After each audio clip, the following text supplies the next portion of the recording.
Good morning. I take it you can all hear me. If not, if somebody can type into the Q&A box, but I've tested all the equipment, so I think it is working. Thank you all. Thank you all for joining today. It's great that we've had such a great response to the webinar and that so many people have joined me. Nice to see some people that I know and plenty that I don't, but I have eaten in many of your restaurants, so that's a good sign to start, and hopefully there'll be many meals there to come.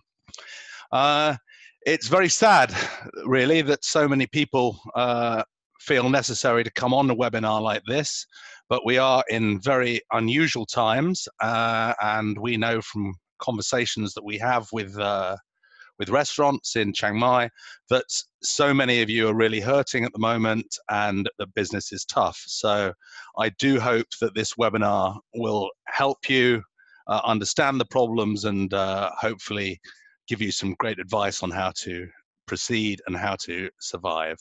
So let's get started. Start by introducing myself. For those of you that don't know me, my name is Chaz Begley. I'm the marketing director at Citylife, and long before my current situation, I've got 20 years experience in restaurants and bars.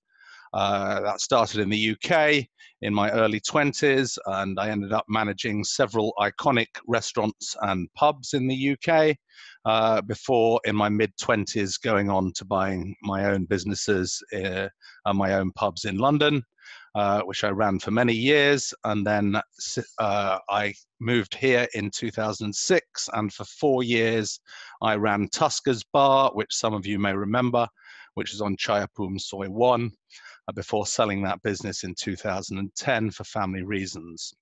So that meant I know quite a bit about the hospitality industry. I've got a good basis in it, and I love it. It's a great industry, and I love the people that work in it, and I also understand that it's a really tough business and how hard you work, but it's also, as we all know, a very rewarding business. So after selling my business, I then started a marketing career, and I've been very successful at that. I've been doing it for 10 years. In addition to my duties at Citylife, I've got a worldwide client base, and I consult with a number of companies around the world, including the UK, Spain, France, closer to Asia in Hong Kong and Singapore. And of course, through my work with Citylife, I've advised many different businesses in Chiang Mai. So that's me, and that's my background, which I think gives me some justification for talking on the topic today. So what are we going to do today, and what am I going to look at? Well, the first thing I'm going to do is analyze the current situation and how it impacts restaurants and what the situation is. I'm going to review how restaurants can adapt to meet that challenge and explore ways that they can secure new revenue streams, examine how restaurants can start communicating with customers, and recommend ways that you can improve your marketing. Then I'm going to end up with outlining the sort of help that Citylife can give, and I hope that we can help all of you. And then at the end, if you want to ask questions, there is a Q&A button on your control. You can type questions in there, and I'll pick them all up at the end of the presentation. The presentation, I expect, is going to last about 30 minutes. I'm going to go through a number of slides and talk you through it bit by bit. And then any questions you've got, you can ask them at any time, type them into the box, but I will pick them up at the end. Right, moving on. Okay, so where are we now? Well, you will know your situation better than me, but I have spoken to a lot of restaurants, and so has the Citylife team. And you know, it's obvious that things are extremely difficult now. You've only just been able to reopen. You have great restrictions placed on you in terms of what you can and what you can't do and how close people can sit together and so on. You're still suffering from an alcohol ban on sales, which of course is going to hurt your margins really badly, even if you do get customers in. And a lot of you are still relying on revenues from the delivery business. It's a really difficult situation. But at the moment we're in a kind of limbo because we've been in lockdown and then we've come out of a partial lockdown, but we don't know what the long-term future is going to be, and that makes it quite difficult. So what can we expect? So this is what I think is going to happen. Almost certainly, I'm sure everybody's going to agree, 2020 tourist numbers are going to be record lows. Certainly, if not within living memory, certainly within the last 20 years, we're going to get very few visitors. In 2018, the last year for which I've been able to find figures, Chiang Mai had 11.5 million visitors. Most of them were domestic, but over 3 million visitors from overseas. How is that going to be impacted by the current? Well, nobody's flying at the moment, so nobody's going to be here for a good few months. Nobody can even get in at the moment. So for a good few months, there's going to be no visitors. But even when we get to our traditional high season, what can we expect? It's almost certain that the world is going to go into a worldwide recession. I think that's going to last. It's certainly going to be the worst I have seen in my lifetime, and that's over 50 years. This might be, we might be getting into sort of 1930s territory and the Great Depression, and I know that's very bleak, but I think that's what's going to happen. And as the world economy contracts, there's the local economy is going to contract. There's going to be less demand. There's going to be less people around. For those that have still got jobs, they're going to have much less disposable income. They're going to be less inclined to spend it, and obviously that's going to hurt you guys really badly. It's going to hurt restaurants extremely badly. And IATA, on terms of travel, reported in 2020 that it wasn't until 2023 that they expect that international travel is going to return to normal. That's a long time for us to tough it out before we get some more visitors. Currently, there are 12,800 restaurants in Chiang Mai province. I'm guessing they're registered. Now, many of those are going to go out of business. That's absolutely for certain. It's going to be really, really tough. And to be able to withstand that, you're going to have to be prepared. I think potentially 30%, maybe even half of all Chiang Mai restaurants will go out of business. So for those that don't want that to happen, we've really got to start looking at it and addressing what we can do, and to address it with the seriousness that sort of situation requires. So what we need to do initially is concentrate on survival. And how do you do that? Well, the first thing, some general rules for dealing with very difficult situations and crises. Firstly, concentrate on what you can control. You can't control international travel. You can't control the local economy. So you just can't worry about it. You've got to control what you can affect, and that is your business, your customers, your team, and those are the sorts of things I'm going to talk about today. You need to make decisions based on knowledge and your experience and data. If you've got data, that's fabulous. If you haven't got data, hopefully some of the things I'm going to suggest today will give you data that you can use on which to base decisions. You shouldn't be looking at noise. There's been so much noise about it. About this whole crisis. There's so much about how difficult it is. For a start, that's extremely depressing. and difficult to get away from that. And also, it's not helping you. It's not helping you in your business. You need to know what's going on, of course, but don't listen to the noise. As I say, make those decisions based on your knowledge, your experience, and any data you can get. Most importantly, you need to make a plan for the long haul. This is not going to be over in a few months. It's going to be here this time next year and possibly the year after. So you need to start thinking in terms of long-term planning. That's really clear. And you need to start looking at that now. You need to start looking, how can I get through this situation? And you need to look at it quite realistically because, to be really brutally honest, if you don't think that you are prepared to go in for that long haul, if you're not prepared to fight, is there any point in you carrying on over the next few months and losing income? This crisis is going to be as bad as the picture that I've painted. So you need to decide you're going to fight. You're going to absolutely work to save your business and to grow and to adapt it to the current situation and to take every single advantage that's open to you to make it work. And if you are prepared to fight, then, and you can survive, well, you win, because this is going to end.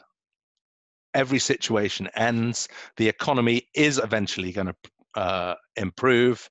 Visitors are going to return, and good times are going to go. If you can survive, you're going to have far less competition to deal with. You're going to have a much stronger, leaner business with a really loyal customer base.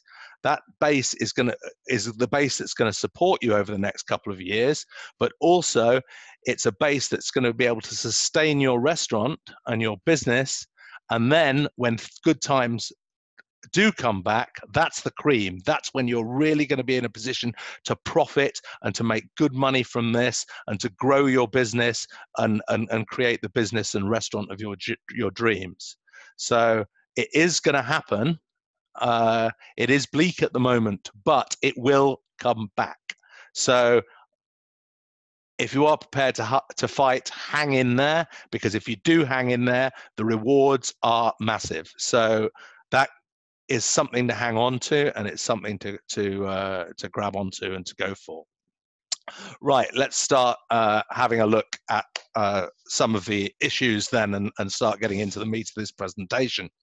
So I'm very reluctant to tell restaurant owners how to run their businesses. You know your business far, far better than me, but I couldn't really talk about survival without at least referring a little bit to your costs. And I'm sure you've already been concentrating on this.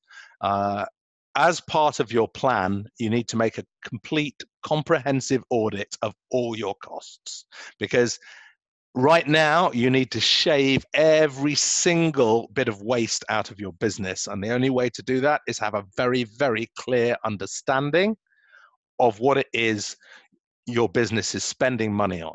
So you need to really focus and concentrate on your costs. And, I've never been a costs guy. I've always been someone who's been optimistic and focused on revenue. So if you're like me, then maybe you get your accountant to have a look, or a friend who might be well versed in these sorts of things, or another professional to help you, because every single cost that you can save some money on, and you can shave off your business, that's a chance to survive.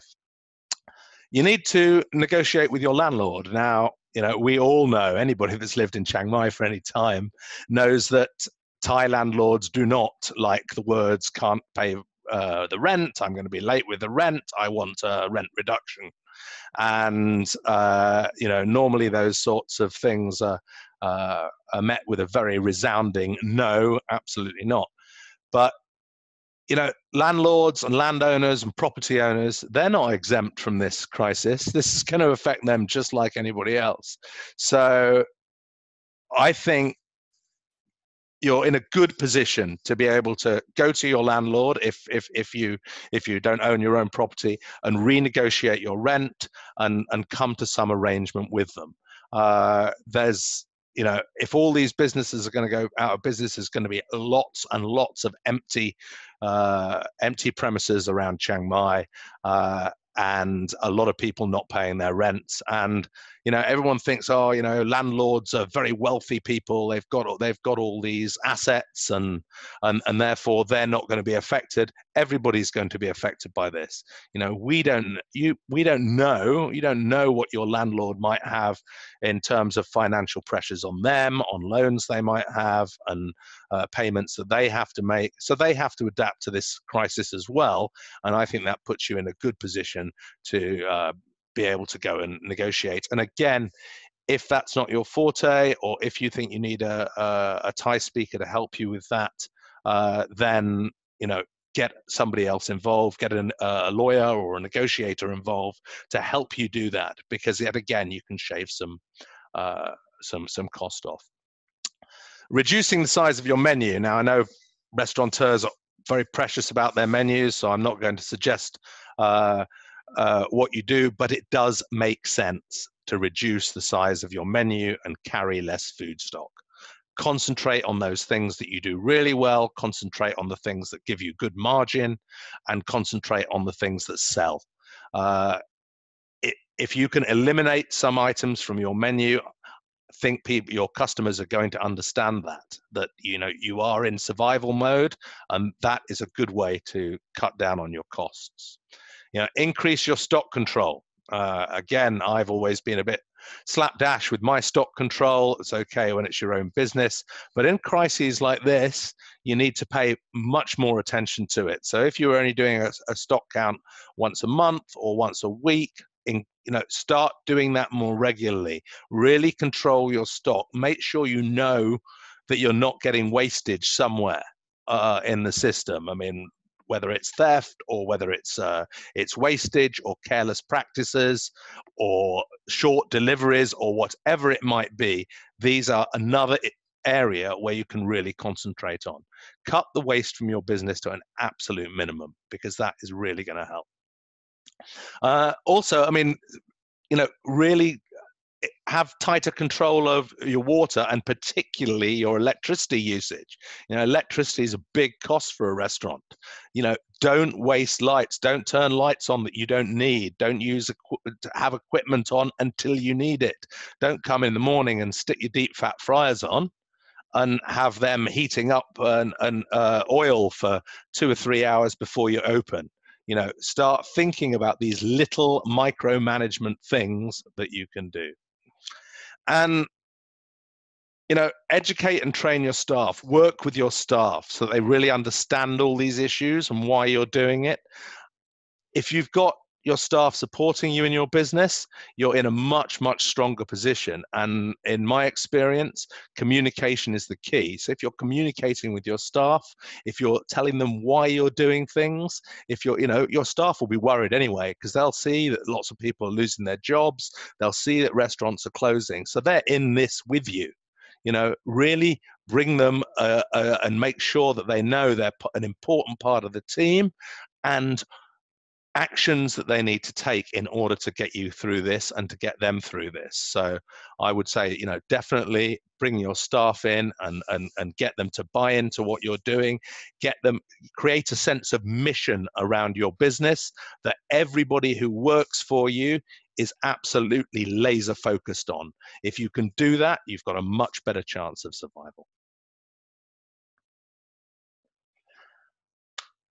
Adapting. A lot of you have already adapted, and I have to say Chiang Mai Restaurants have done an amazing job in adapting to delivery. I know we've always had delivery, or we've had delivery here for many, many years, but that's expanded. I think so many restaurants have really done that well.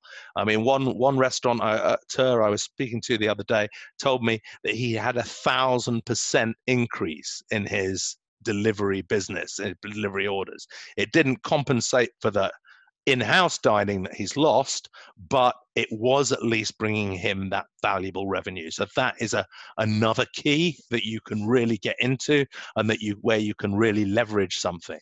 But can you do better? Can you expand that delivery business from where you are now? Are you registered on every platform? Because there's Grab, there's Food Panda, there's Meals on Wheels. They're all platforms that have loyal customers. So consider registering for them all. This is a big one. The second one, this is a really big point. There's a big English market out there. When I go on Grab and look to order some food, and I'm looking for some Thai food, so many Thai restaurants have only got their menus in Thai. I mean, you're on the English language webinar, so this is perhaps more of a point for the Thai language webinar, which we're holding on Wednesday. But you've got to go for dual language. Thai restaurants that are only putting their menu up in Thai are missing out on so much business, because you can't order what you can't read, and my Thai is appalling, so that automatically rules me out from ordering on those platforms. Can you improve your margins by delivering yourself? I know a few businesses that have started doing this, even though they're on the platforms, as a way of keeping their staff employed while things have been tough. They've started running their own local delivery, particularly to people that live local to them, and having their staff run it down to them on a motorbike. That means you're not paying any commission on to the platforms. So it's definitely something that's worth considering. Is there a way to squeeze some extra margin out there and delivering to your local customers? You could even give them a discount if they're within a certain radius of your thing. It's something to think about. One thing that hasn't really happened here, but it's been very big elsewhere in the world, is pick-up and curbside service. People ringing up on their way home from work, ringing restaurants and, sending a message, I'm on my way, I'll be there in 10 minutes. And as soon as they arrive, staff coming out and giving them to the food in their car. Again, if they're doing that, if you're offering that service, it's something where you're keeping all the margin in your business. And I think there's definitely some scope for a lot of restaurants in Chiang Mai to expand that. And I've been spending some time looking at what other businesses around the world have been doing and how they've been coping. And they've been doing some amazing things. A lot of people are offering promotions through delivery apps. They're modifying their offers online, so they're upselling. Oh, buy 2 desserts, get 1 free, something like that. Get an extra smoothie. So they're upselling from the core meal that people are ordering. Another thing that I've noticed online, which has been very, very big, particularly in quite a few places around the world, particularly in the States, and lots of Singaporean restaurants are doing this, and that's packaging do-it-yourself meals. So you can see in the picture there the lady with the food pack, and that's putting the whole meal together, but not cooking it, and then giving a recipe for people to cook their own at home. You can see again in the picture, you can see the pizza delivery, make your own homemade pizzas and everything else. And that's really working for a lot of people. They're selling lots of these packs. It's a lot of fun. There's a Singapore bakery who's doing ready-made, just pipe the cake mix in the tin and bake, and out come perfect cakes, which has been fantastic. They're marketing it to kids, and they've actually been seeing a huge upside on that business. So start thinking about innovation. There's the other picture there. It is a Michelin starred restaurant in Singapore.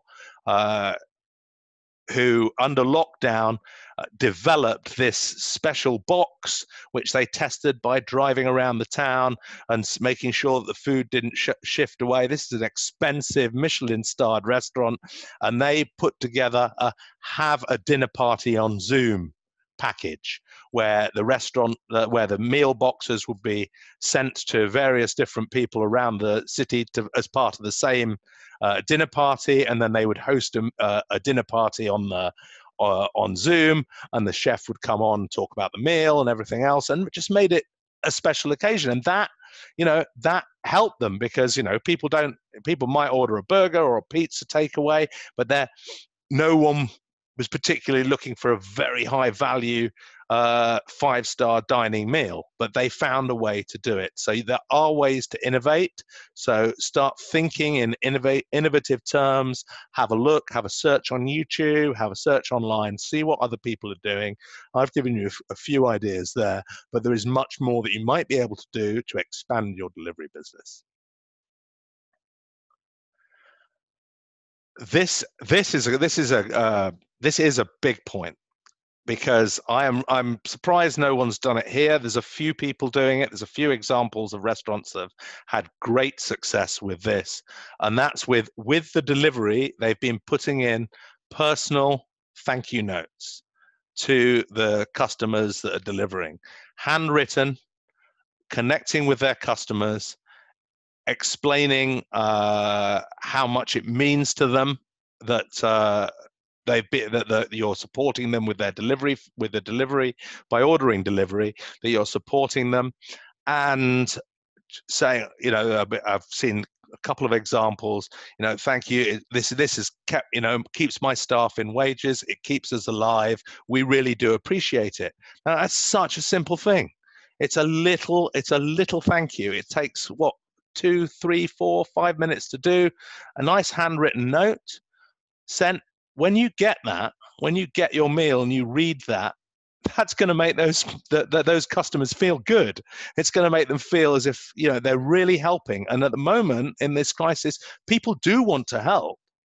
People do want to support each other. I mean, and one of the great things of being in Chiang Mai is the way that community has come together to support each other.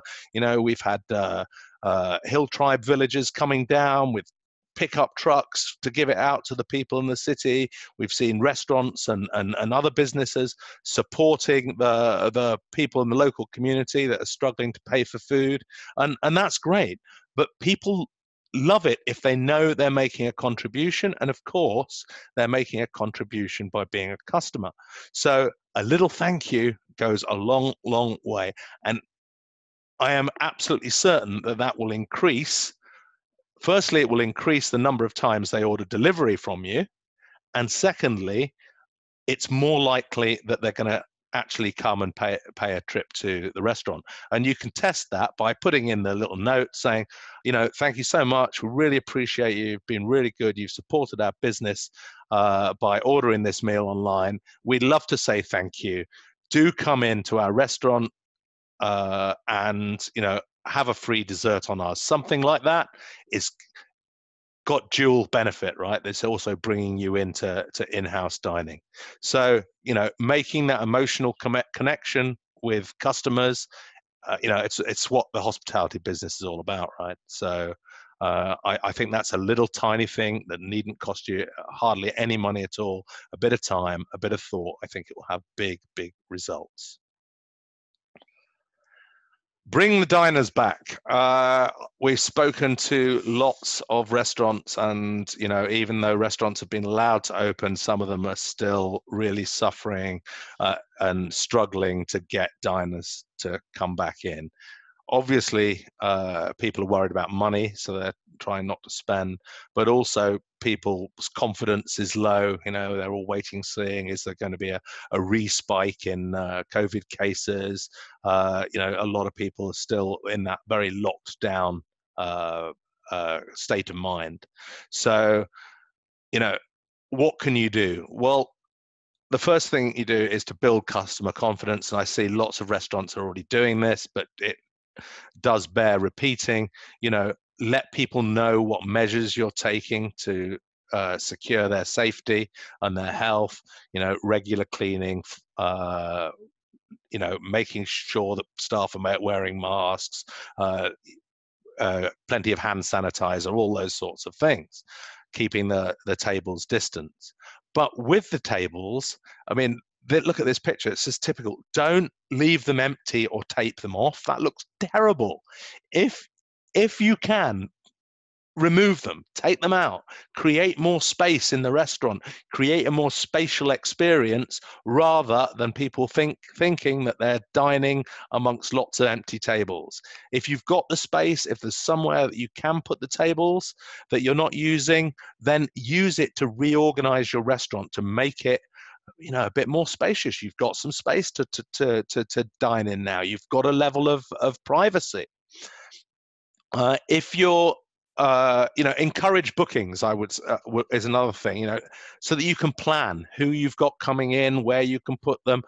Perhaps you can offer some sort of private dining experience or semi-dining experience, something a little bit special for a family group or a small group of friends who are confident in each other's company at the moment without health and safety. Create special offers, start working to bring diners back, because the sooner they do, the more margin you can keep in your business, and the more people in a restaurant, as you know, the more people that are in, the more people it will start to attract. When people are dining in, treat them like gold. This is where you really have to leverage every single skill of the hospitality industry, of being the host. I would strongly recommend speaking to every single customer personally. Go to every table, spend time with them, talk to them, find out what their fears are, find out what will help you bring them back into the restaurant. Reward them for coming in. You want the business, so reward them, give them an unexpected treat, give them a voucher to encourage another visit. There's a great video online which you can find of Gary Vaynerchuk, the very successful marketer, talking with John Taffer about how effective writing a card out from the owner saying, come in next time and have a free dessert, and giving that out. So that's something that you should certainly look at. Start a regular customer program, start rewarding people for coming in more often, get to know them. Ask them to follow you on social media and train your staff to do the same. Customers are going to be absolutely like gold dust over the next year or so. You need to do everything you can to take them from just being occasional customers to fervent fans that want to support your business and keep you in business, and that every customer you should be looking to turn in to an advocate for your business, rather than just seeing it as a one-off occasion. And I know we try to do that sort of thing, but in good times and normal times, maybe we're not thinking as closely about that as we should be. So perhaps that's something that you need to look at. Okay, on to more sort of marketing type points that you need to do. Build your audience, right? This is where data comes in, right? It's never been more important to build an audience of fans for your business. So you need to be, the more people you've got on your database, whether that's on social media or email or line, which many, as we know, many Thais like using line. The more people you've got on your database, the more people you can reach, and the more chances you've got to come in. So you need to get set up for that. You need to get set up and start thinking, right, how can I build my Facebook fan page? How can I get more people to join that? You need to start asking your customers to do that. You need to be building up email lists if you want to market that way. I, as a marketer, collect as many data points as you can and have as many ways to reach your audience as you can. So build your audience and build those lists up. this is a big one. So how do you communicate on social media? How do you communicate with people on social media? And so many businesses are doing it wrong. It makes me cry when I see it sometimes. Uh, don't just broadcast adverts at them.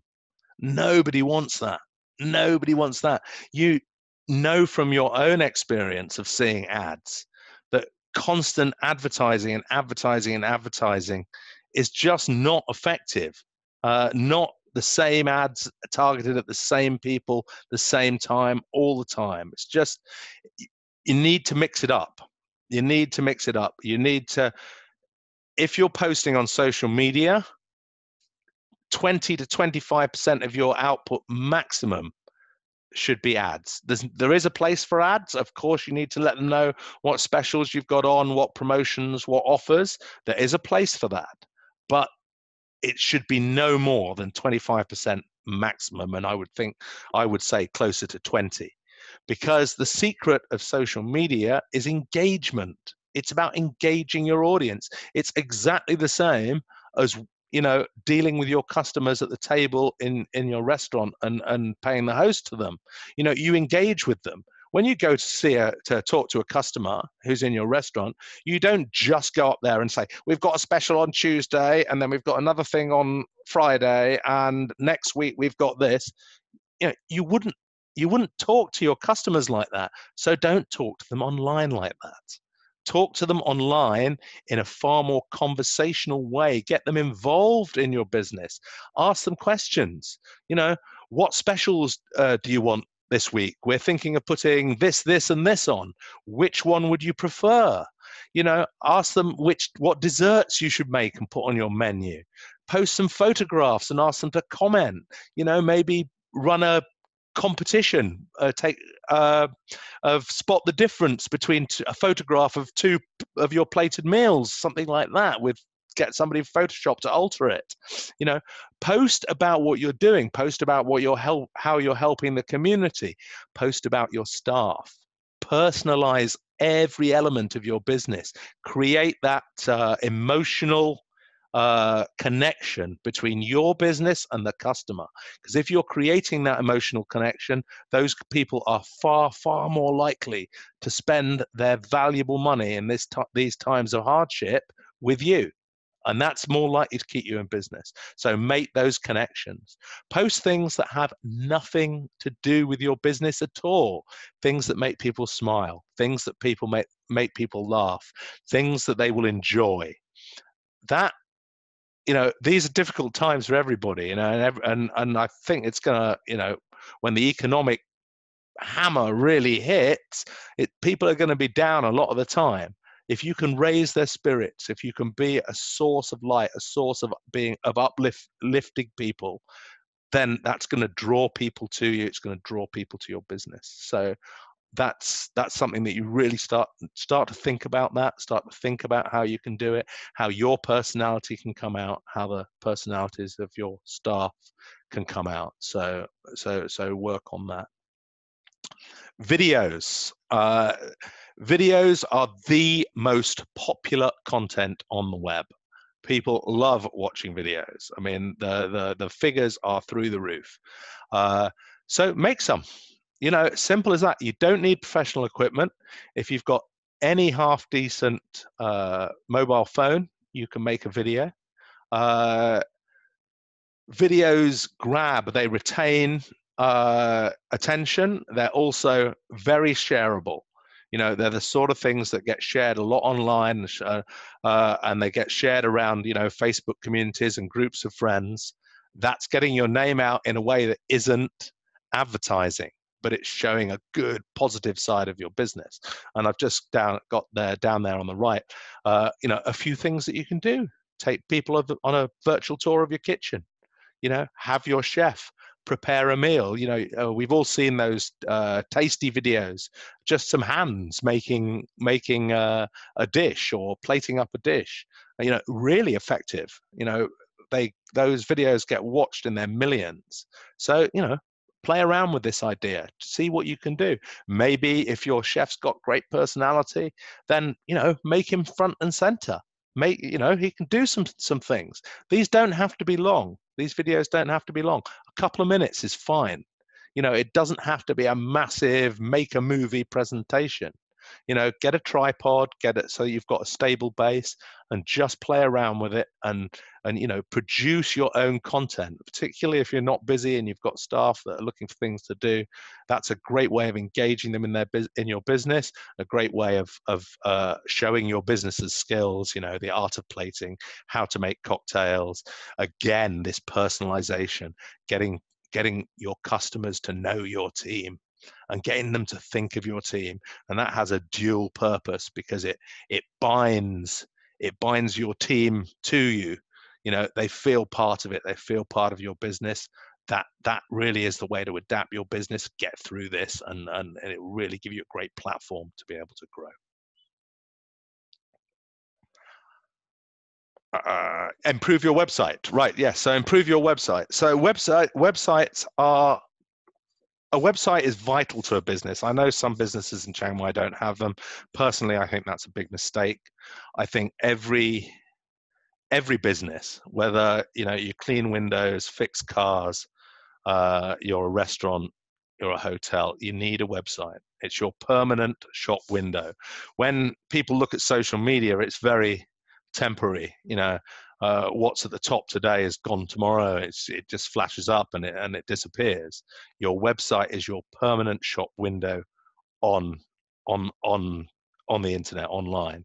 So just put time into your website, and grow it. And think about your website. I mean, a lot of businesses don't have great websites. You need to create a great user experience.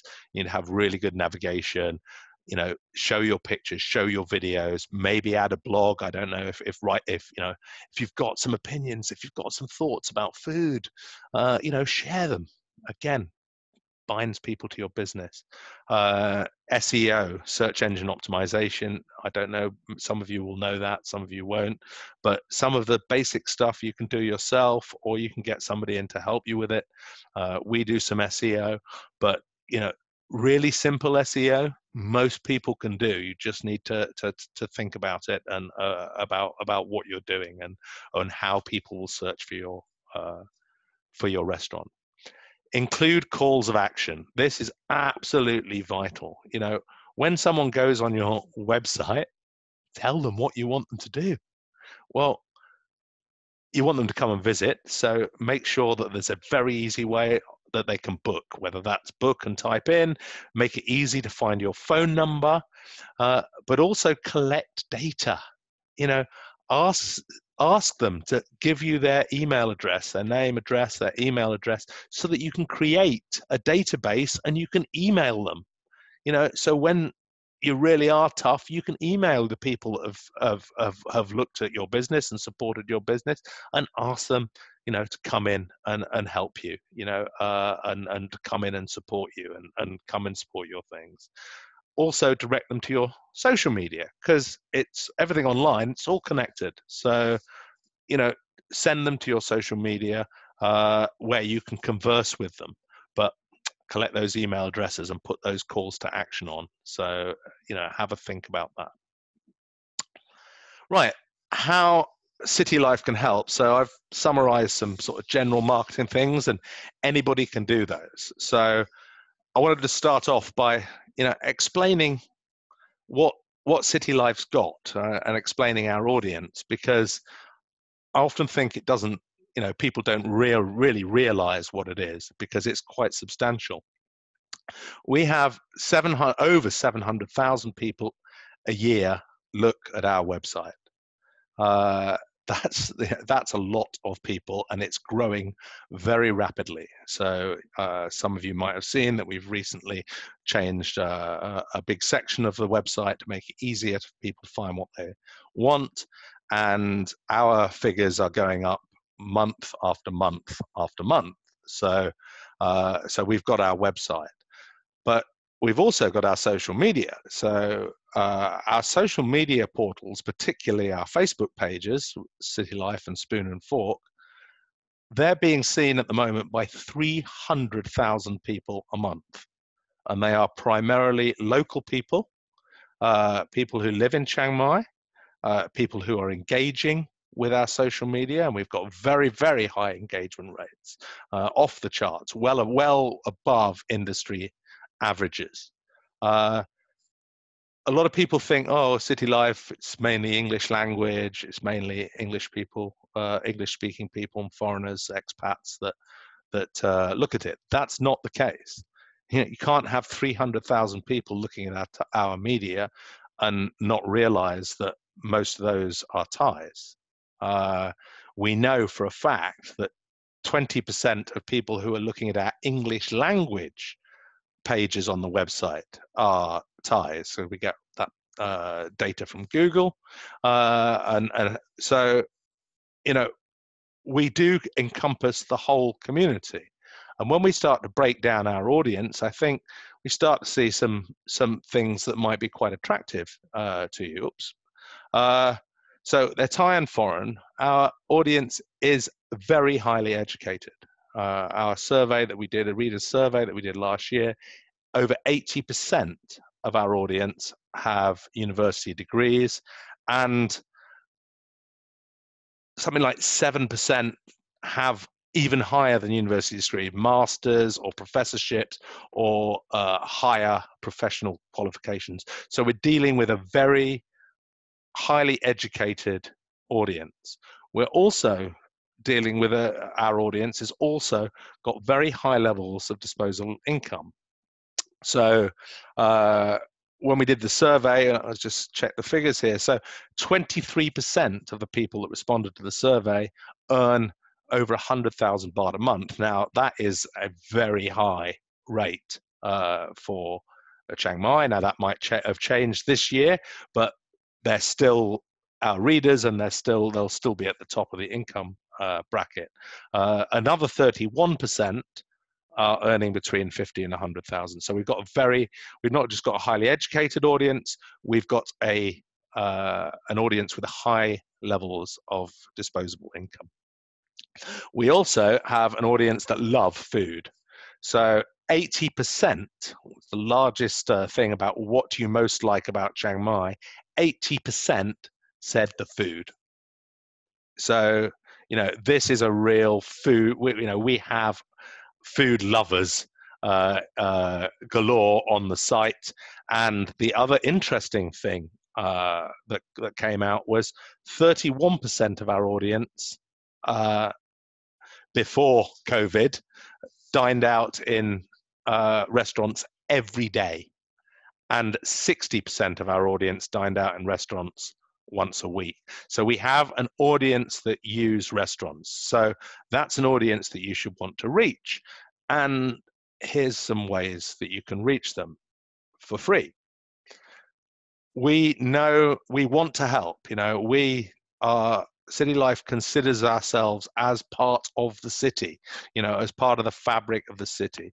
We've been going as a company for over 30 years, long before I joined, and we consider ourselves part of the city. We've evolved in every single aspect. We've written stories on every single aspect of the city. To us, restaurants are a key part of that. We think that restaurants are a key part of what the city is, and the range of restaurants, and from the smallest from the 3 baht noodle stall, which you can read about on the website, to the fine dining 5-star super restaurants and everything in between. All of those restaurants add to the richness of the city and the quality of the life. So we are desperate to want restaurants to survive and to keep that diversity in the city. So we want to help. And you might have seen we've been running every weekend, we've been running a Support Our Restaurants campaign online.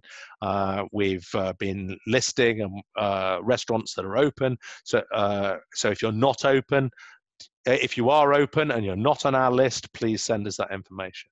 So one of the things we're offering at the moment, and we'll continue to offer throughout the next few years, free listings for any Chiang Mai restaurant on our City Now pages. right? You can have your own page there. Send us a picture, a couple of pictures is fine. Put on your opening hours. Tell us what your special offers are. We'll put them on there for free. And those pages, which while we were in lockdown, we're getting very, very few views, have already started increasing the view count. The last weekend, a couple of thousand people were looking at the what's on pages on City Now to see, look for things to do. So, people are starting to look out, get the information in. You can submit all that information online. Just click on the button, send us your information. It's all on those pages. Send that information. We'll get that on there, and we'll do the best job we can to let people know that you're open and what you've got to offer. So there's no charge for that. That's totally free. Many of you, or most of you, or all of you will probably know Steve Yarnold, who's one of the best-known expats in Chiang Mai. He knows everybody. Make sure you get on Steve's free email newsletter. Okay, so you just need to send him your details. He has a couple of thousand people that he emails that to every week. I know people react very strongly to that, and then they will go to things that are listed on his listing. So that's another thing to do. And then if you have got something on, or you have got something special, then let us know. And Steve will come to your restaurant, and he's been beside himself over this crisis, because he hasn't been out. He loves getting out and about. He loves going to restaurants. He loves taking the pictures of all social events and the things going on around town. So if you've got something on, send it. Let us know. Let Steve know. He'll come down. He'll take some pictures of you, and we'll get those online too. So there's plenty there for everybody, and those are completely open. Anybody can go on those and send us that information, and we'll put that up for you, and we'll keep running our support Chiang Mai Restaurants campaign. So that's all available. However, we've also got our extended reach, and we can't give away everything for free, because, well, we're a business too. We're in exactly the same situation as you guys. So we've got staff that need paying. We've got to keep alive as well.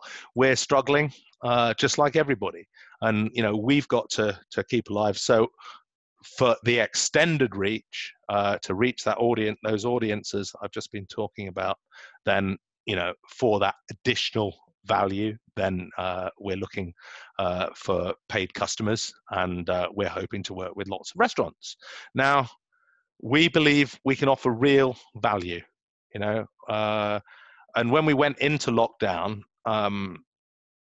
even before we went into lockdown, we could see this coming, and we started thinking about what we could do, and our teams had lots and lots of meetings about this, and we've been gearing up to help businesses, and we are putting together packages and we've got these packages that can really help restaurants. And we know our customers can't pay us vast amounts of money, so we have reduced our rates. We have tried to put some packages together that are appealing and are affordable, but also that offer real value and will offer a real return on your investment.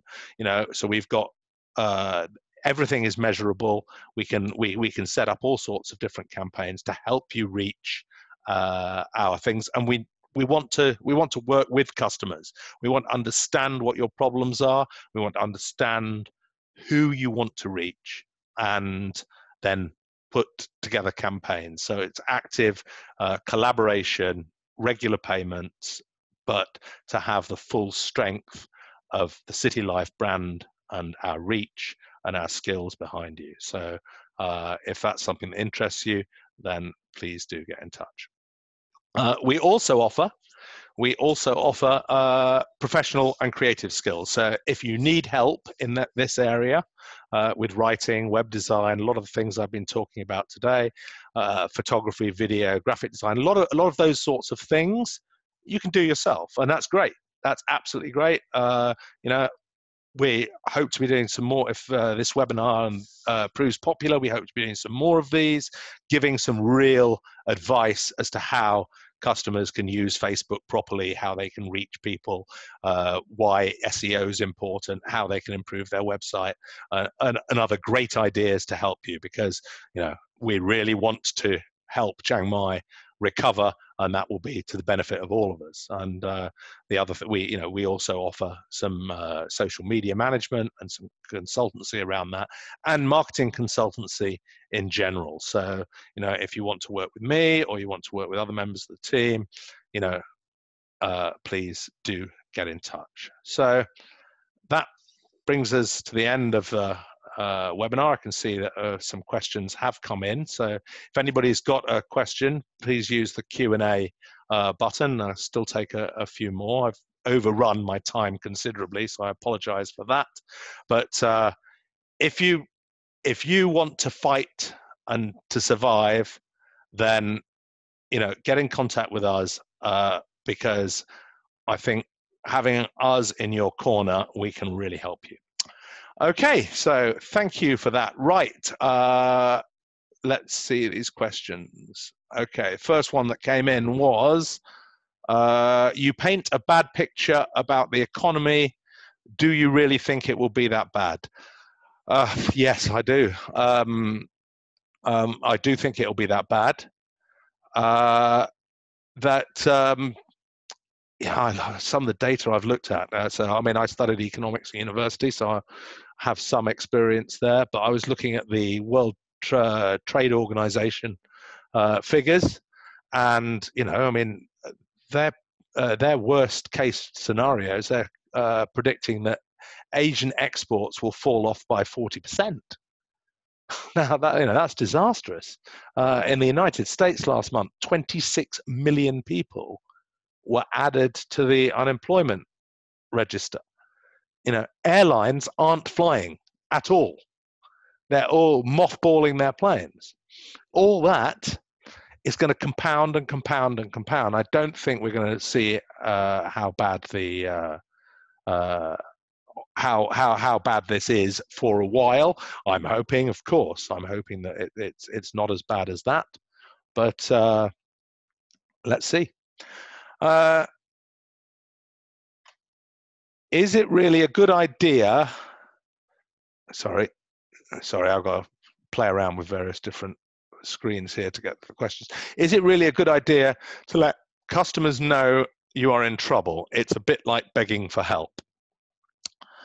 That's a good question. Yeah, that's a good question. Is it begging for help? I don't think so. I think under normal circumstances, pre this, perhaps that is perhaps that was the case. You don't want your business to look vulnerable, but we're in a totally different ball game now. There's so many different problems, and so many people are suffering that I think, you can. It's obvious, right? It's obvious that restaurants aren't doing well and are suffering. So, and I don't think it's begging.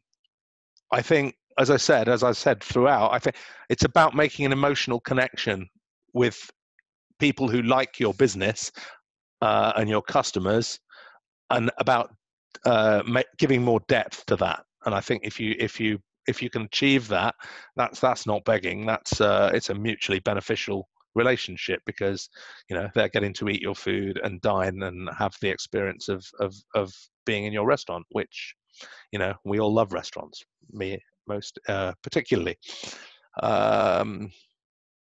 You quoted lots of statistics. Where did you get them from?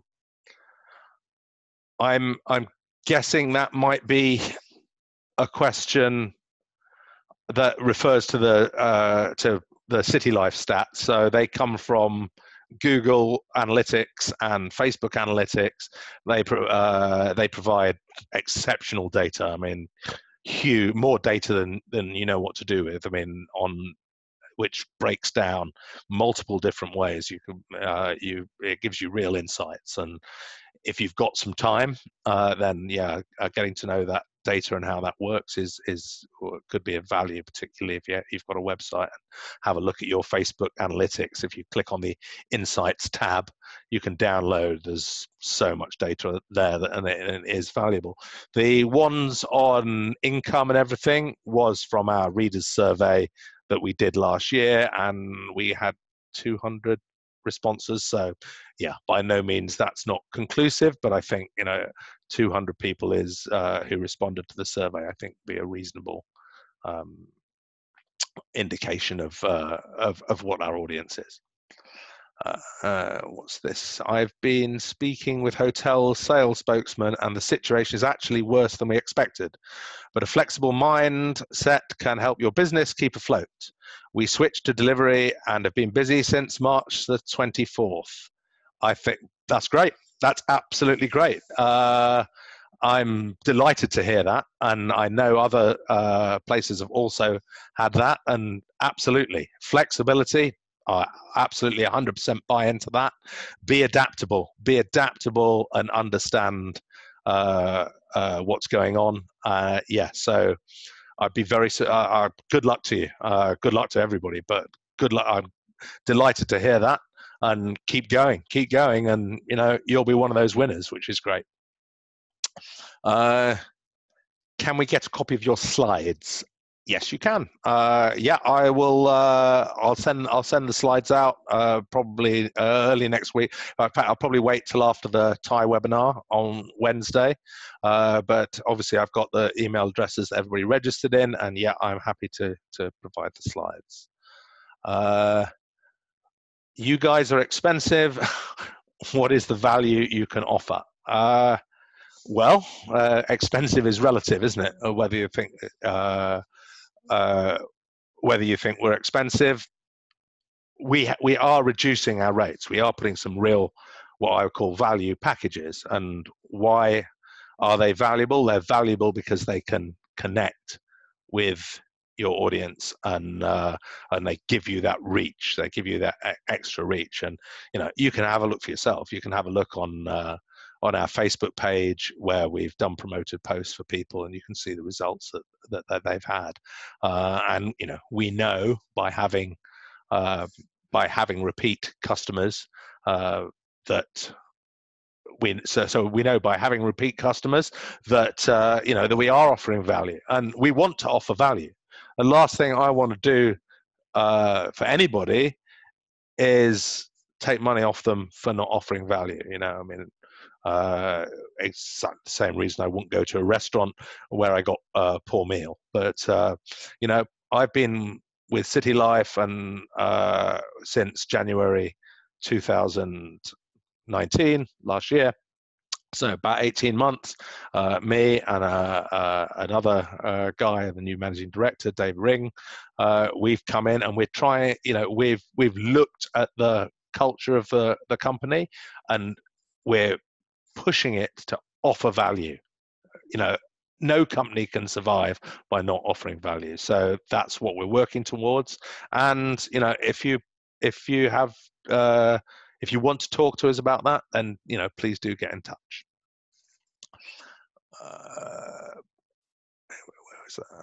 Are you going to publish the magazine again? Well, we were already looking at that. So we've been reviewing pretty much since Dave and I joined the company. We've been reviewing as to whether we keep going with the magazines, and we had concluded that we did want to continue with them because we do believe they offer some value. But this crisis, like everything else, exactly what I've been talking about, makes you evaluate what service you're offering and everything else. And for the moment, no, it won't be coming out in the next few months. Where it's something that we're keeping under review, but we believe that we're actually the strength of our digital channels, which are growing all the time. We believe that's offering some real value. One more question. Where's that? Sorry, I got to. No, I think that's it. I think I've answered all those. Right. So if there's no more questions, there are some more questions. Sorry. We provide food service delivery to restaurants. What sort of changes to products and services do you think restaurants would appreciate from businesses like ours? Perhaps a poll on this would be interesting too. Yes, well, indeed. For privacy reasons, I won't give your name out, but yes, get in touch, and we can look at that. Well, what do I think restaurants would appreciate? Long term, long terms on payment. Obviously, I don't know what services you do, but if you want to talk about that, then please do get in touch. And if you want to talk about a poll, then yeah, we could look at that as well. The whole point of doing the webinar was to get people in and to get some dialogue going and to see what we can do. On the delivery part, they take 30% of your profit. If used at the same time, it's up to 45% fee. How do we deal with that? Well, that's a lot, isn't it? That's a lot. So how do you deal with that? Try and negotiate, or set up your own service, and do as much as you possibly can. And I know, I've seen at least 2 restaurants that I order from regularly have started doing that. They've started saying, well, do give us a call personally, directly, because of course, if you're saying that you're losing 45% delivery fee, I mean, yeah, I think that's outrageous. You can be damn sure that's not going to the bike drivers, right? So somebody's making a lot of money there. And yeah, you need to keep that margin in your business. Margins are tight and every penny counts. Start a rival delivery business. Have a word with all of them. I don't know whether they're all the same. So yeah, have a word and see what you could do. But I would think, yeah, you think around those issues. If you want to talk about it more with me, then yeah, get in touch. I'm happy to brainstorm some ideas and see what we can come up with. When do you think the Asian market will be back? Well, I'm not an economic forecaster. I'm a marketer, but I think this year is going to be a disaster, I'm afraid. I think it will improve next year. So I think 2021 we'll see some more things. I suspect Asia will bounce back faster than the West. I mean, the West's really handled the coronavirus terribly badly in a lot of countries, not in all of them, but in a lot of them. Certainly the UK, it's been pretty shambolic. And I think a lot of Asian companies, and Thailand towards the top, have played a blinder and done well. How much can their markets improve? Well, export markets. I mean, I think in Thailand, I think the agricultural exports, which are a big part of the economy, I think they'll continue. I think Asian countries and economies are more adaptable, and I think they will perhaps recover quicker. But of course, exports to the West, which is obviously a big market, yeah, that's going to be slow. But yeah, I think we'll get better each year, and this will end. This will end. Most recessions typically last about 18 months. So who knows? It all depends how they handle it, and what sort of quantitative easing and stuff people do. When do you expect people to be more comfortable to come out? Do we as restaurants need to create a more trusting, safe atmosphere? Absolutely. Yeah, absolutely, 100%. You should do everything you can to reassure people. I mean, this is the whole point. See, if you've got an audience on social media and on email, you can communicate directly with them. If you haven't got that data, or you're limited in the amount of data you have, it's a bit more difficult to communicate with them. But yes, certainly I know this restaurant from the questioner. It's a big restaurant, so there's lots of things you can do, and I would think that would be you've got lots of space, so you can have very separate areas, and you can make a great dining experience for someone. So that's, yeah, I think that's definitely something that that you could do. But yeah, collecting data, building up your email lists. When I think it'll be a slow process. I think people will dip their toe in the water. I think people are already dipping their toe in the water, and then they will start to come out. You know, if there's a revival of cases, you know, it'll be all back under lockdown again. But we can't say lockdown forever, right? We're not, you know, we're human beings, we're just not built like that. So yeah, do everything you can. Do everything you can to reassure people are safe. You know, if you can create separate dining rooms, as I say, remove tables, create a more intimate atmosphere in a bigger space, but give people space, give parties different space. Do offers, say, yeah, we have a special area for individual families or individual groups.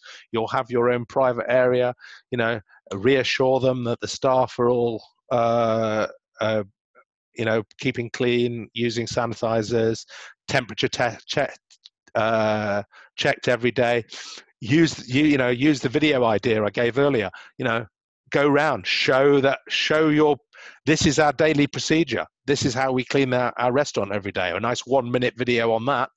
Yeah, that builds confidence. Things that build confidence. It's all about that. But you know, some of it you can control, some of it you can't. Just concentrate on those things that you can control. Does it cost anything just to speak to you? I'm speaking to you now, aren't I? No, I'm really happy to.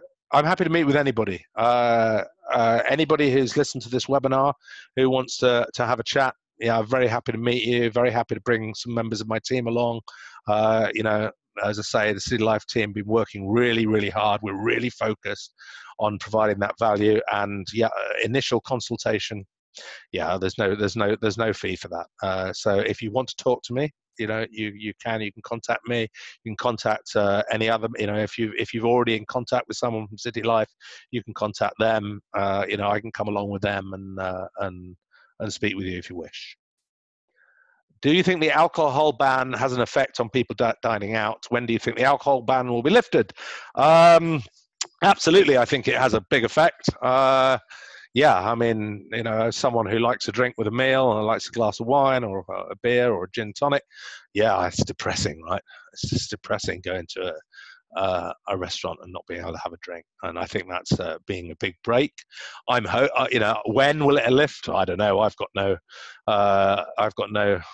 private line to the inner sanctums of power, but I would hope that they would start to see that, you know, these little things, releasing that alcohol ban and letting people have a drink with their meal. I mean, even if you don't open bars in terms of just let bars, at least let restaurants serve. I think, you know, and maybe that's the sort of thing that, you know, we should be talking to Pim about, and maybe she could be writing an article about that. Gosh, lots of questions. This is great. I hope you're getting some value out of it. Is there a huge difference in Western consumer behavior than a Thai? Do local expats have different consumer behavior to Thais? I think they do. Yeah, I think they do. But I don't think they're mutually exclusive. I think there's all sorts of crossover. Of course, there are some cultural differences. But, you know, I dine in Thai restaurants. I see many Thais dining in Western restaurants. So, yeah, now, as to how the behavior, yeah, I think there is a difference in behavior, and I'm often being pulled up by my staff and saying, no, you don't understand the Thai way of mind. And yeah, hands up, I don't. You know, I mean, because I'm not Thai and because I'm not married to a Thai, you know, I have Thai friends, but yeah, I don't. People do think differently, but I think at the end of the day, most people have the same wants and needs. So I think you can do some. So I think you can do some advertising to both, and at Citylife we offer the opportunity to, you know, advertise in English and advertise in Thai through the Spoon and Fork channel. So we can put nuances into the article, and we can, we because obviously we've got dual nationalities. Most of our staff are Thai, and we can get both perspectives. So I think we can deal with that. I'm sure many of us think that no alcohol serving rule makes no sense at all. Yeah. Why don't you start a campaign about it to show the government and local authorities how negative the impact is? I think that's a bit difficult. I think starting campaigns at the moment is not a good idea. At Citylife, I don't know whether you know the history, but we have had run-ins, not me, thankfully, because God, I don't know how. Well, we have had editorial run-ins with the authorities, and at the moment, it is difficult, right? So that we're in the middle of a crisis. Running campaigns probably not a good idea. Whether we could write an article, whether we could, try and influence the local thing in a gentle way, then perhaps we can do that. And I can talk to our editorial team about that. And God, yeah, I mean, it's I agree with you. This makes no sense. Okay, last question was thank you so much. So thank you so much. So thank you, everyone. Thank you very much for giving me your time, giving me such a large chunk of your time.